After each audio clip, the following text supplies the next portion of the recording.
Guys, Dr. Berg here. In this video, I want to discuss probably one of the most important body systems that you have. It's the digestive system. Okay, so you have 33 feet of intestines, and that's like you can imagine a water hose in your backyard. It's a very long hose, and it's all wrapped around, and there's a lot of things that happen from start to finish. So let's just kind of take it from the top. You got the stomach here, which normally what's interesting about the stomach is that people don't realize how acid the stomach should be. If you understand pH, neutral is 7, and it goes down to be more acid and higher to be more alkaline. For every number, let's say we go from 7 to 6 going down, that's 10 times more acid. So it compounds. So you can imagine a pH of 1 to 3. That is super, super acidic. Okay, that's what the stomach should be normally. And the stomach actually helps you release, the acid triggers enzymes that then help you break down protein. So they have very powerful proteolytic enzymes. So if there's a problem with the valve on the top of the stomach, then that enzyme gets up into the esophagus. It can literally digest your tissues up into your throat. So it's that powerful. It helps you absorb minerals. So if you don't have the right acid in your stomach, you can't absorb like iron. You become anemic. Like even B12 will not be absorbing either, and that's another type of anemia. It also kills microbes, because microbes have a hard time living in that acid. And even H. pylori, which is a very nasty bacteria that causes ulcers and other issues, if your stomach is very acidic, that thing will stay in remission or not invade your tissues.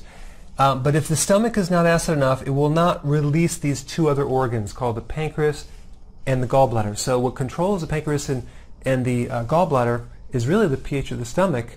The pH of the stomach also controls the valve at the top of the stomach. So without that stomach being acidic, you can get GERD, acid reflux, and then people take antacids, which is the exact opposite.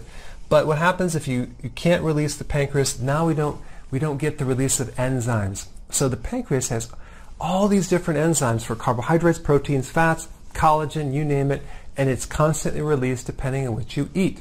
So signals from your mouth are telling the pancreas what to release and what to create when you start eating. So we have this enzyme breakdown, and then we have the gallbladder release bile. Bile helps you break down fats so you can absorb fat-soluble vitamins, vitamin A, D, E, and K, and then also it helps you detoxify certain chemicals in the liver. So without the gallbladder, we can't get that full detox.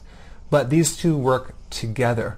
And then the bile is alkaline, so it helps to neutralize this incredibly strong acid coming into the small intestine. So if we didn't have the bile, we couldn't neutralize that, and you would get an ulcer in your small intestine.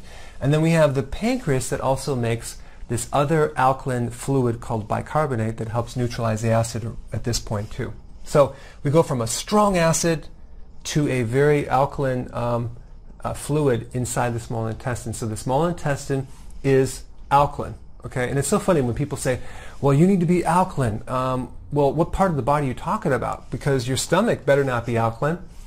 Definitely the small intestine should be alkaline, but the large intestine should be acidic. So you have different pHs. So now, in the small intestine, this is where 90% of the digestion occurs. And you have help, though. You have microbes. You have a lot of microbes. In fact, in your body, you have 1,000 trillion bacteria or microbes in your body, outside and inside. That's 1,000 trillion. That's a lot. You only have 100 trillion cells. So these bacteria or these microbes are 10 times more than your own cells. So if you take a body, it's mostly microbes. But they're very small. So there's like probably about 3 or 4, maybe 5 pounds of microbes per body weight. But the microbes basically help you break down your food and help so you can absorb the food. There's thousands, tens of thousands of different strains of microbes in your gut. You have good bacteria, and then you have bad bacteria. They're called pathogenic. Now, antibiotics destroy both good and bad bacteria. What's happening now is the bad bacteria is adapting to the antibiotics, and they're becoming more resistant. So now the antibiotics don't work. But the good news is this, that the good bacteria also adapts to the antibiotics. If it didn't, you'd probably be dead by now. So your microbes are very intelligent, and they have developed new strategies of surviving. So if you take let's say someone comes in your house and they try to steal something, and then you take a bat and you whack them, right? Well, the next time they come in their house, they wear a helmet. So these microbes basically have different ways of adapting to survive.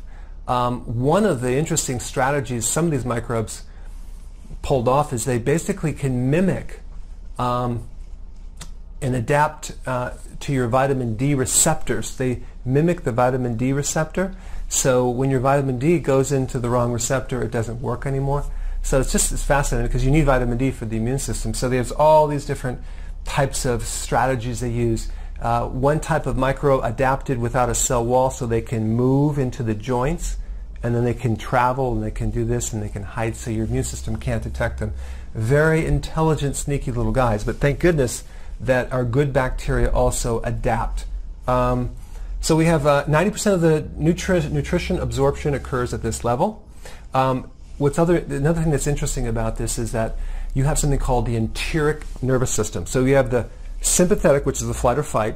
That's like the stress nervous system. And then we have the parasympathetic, which is part of the rest and digest, which controls a lot of this too. That's kind of like the opposite of the stress nervous system. But then you have the enteric, which controls like all this intestines and the peristalsis, the pumping action of the whole thing. And if someone cut your spinal column, for example, this will still work because it's an independent nervous system. It can work on its own. That's why they call it the second brain. But the challenge is that a lot of the information that happens down here is transmitted up to the brain. So whatever's going on in your digestion can affect your mood. It could create depression, anxiety, and a lot of tension in your neck, and even a lot of headaches. So it's interesting how the digestion can affect your mood, and also your mood could affect your digestion both ways because it's a second brain. The bacteria also makes a lot of B vitamins. So what happens when I see people with vitamin B deficiencies, it's not because they're not consuming them, it's because they don't have the microbes, or they don't have the good digestive system to absorb those vitamin B or those B vitamins, or they make them but they can't get absorbed because the surface lining of the intestines is damaged. So I'll get to that in a little bit, but what these microbes eat or consume is fiber, preferably when we want to feed them vegetable fiber, and they turn it into something called butyrate, which is a type of acid that then will feed the colon cells. So it's interesting, these microbes actually exchange with us. We help them, we provide a house, and they give us food as well. So that's what happens in the small intestine. And the large intestine is mainly responsible for reabsorption of water and minerals, but this is where you have the highest concentration of microbes. So without the microbes here, you'll get diarrhea. Okay? The little roots that occur in the small intestine are called little villi. They're upside down roots, and that's where it absorbs, and you have like 1 million bacteria per millimeter, like a real small surface area. There's so many compacted microbes in there that are supposed to help you absorb. And right when it gets absorbed, it goes right into the lymphatic system. 80% of your lymphatic system is surrounding your intestines. So 85% of your immune system is really connected to your gut. And it's there as kind of like immigration to give these microbes a stamp of approval or not approval to not let them through.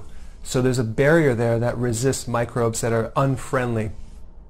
So when you destroy these little so-called villi or little roots, you get this small surface area where you can't, you lose your immigration. So now unfriendly microbes can innervate and start to go into the lymphatic system and create hell for your immune system. That's where you get autoimmune diseases. That's where the immune system starts giving the wrong information and attacking its own, creating antibodies for your own tissue. It's like self-attack.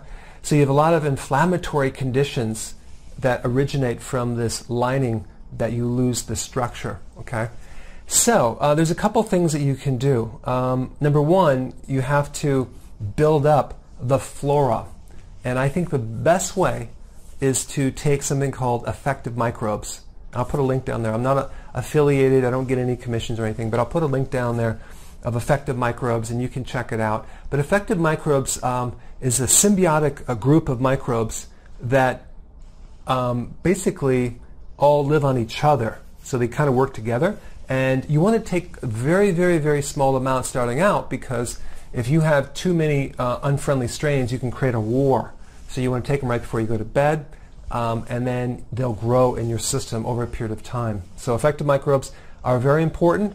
And then to retrain your immune system, your T cells, and start to put back that immune system, I recommend something called colostrum.